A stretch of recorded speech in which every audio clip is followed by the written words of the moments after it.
un peu encore un chouïa. Ça marche.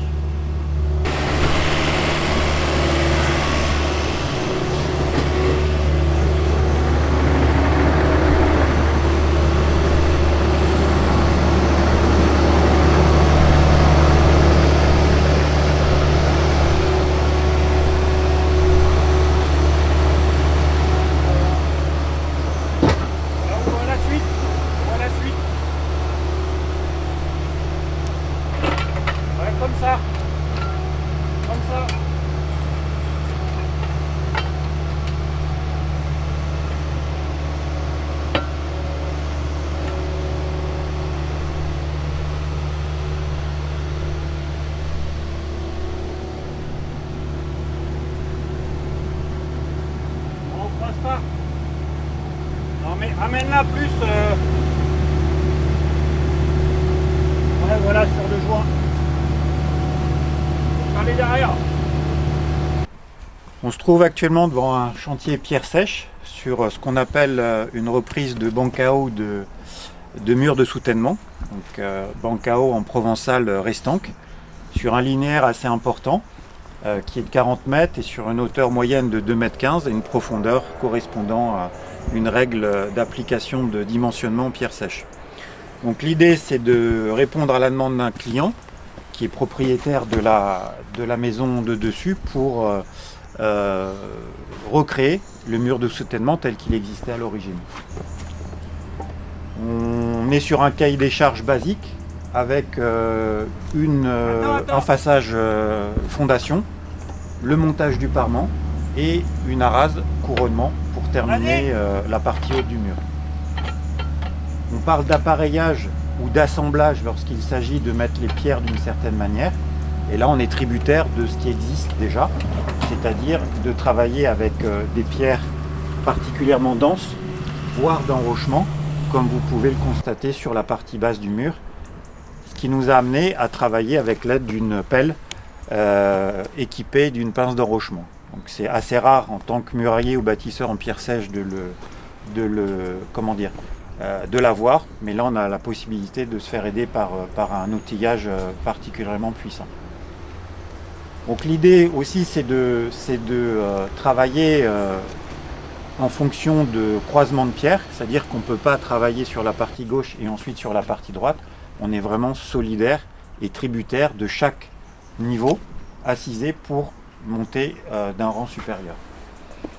On travaille en pierre sèche soit avec des chaises, des gabarits en bois en tasseau, ou alors avec des fers à béton.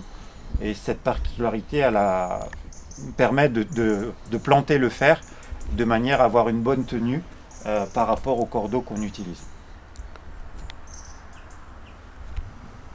Alors au niveau dimensionnement, on est sur un cubage de 73 mètres cubes, ce qui correspond à peu près à 100 tonnes de pierre.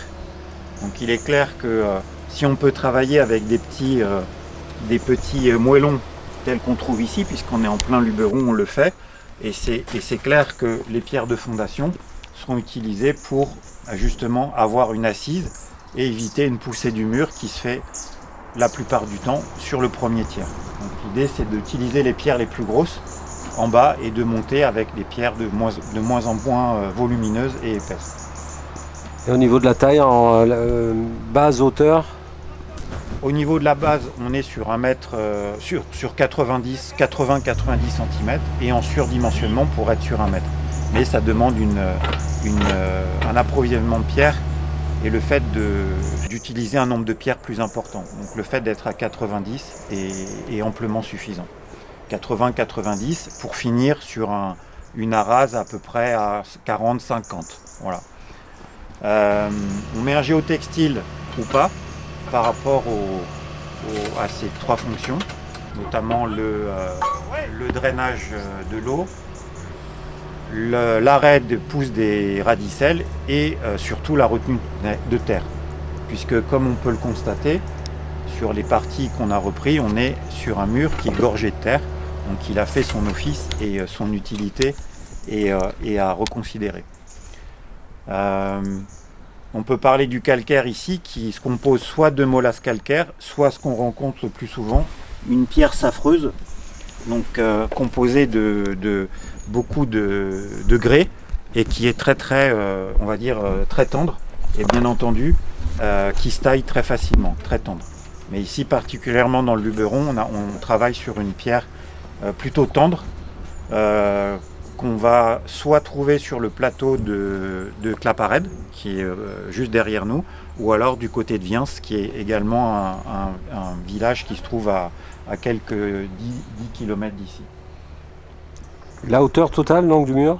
La hauteur totale va être de 2,15 m, 2 m 15 donc pour finir sur une arase de 2,20 m sur la partie droite qui est la plus haute.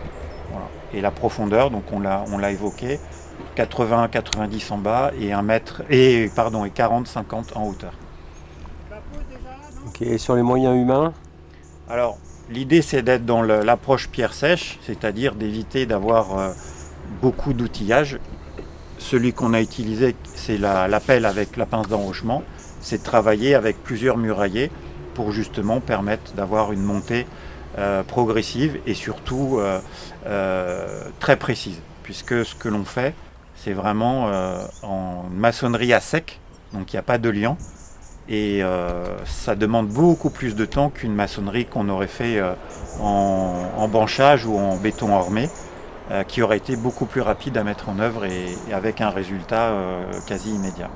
Donc ça demande beaucoup de précision, d'implication physique, puisqu'on parlait tout à l'heure d'un tonnage de 100 tonnes, donc ce qui veut dire que les 100 tonnes, ça correspond au cubage, au tonnage global du mur fini, entre 90 et 100 tonnes de pierre à monter.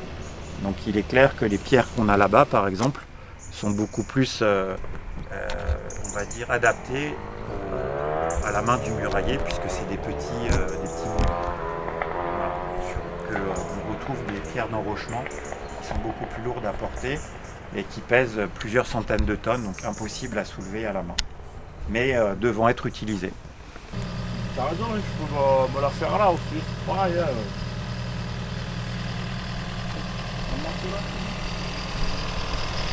Moi perso, ouais.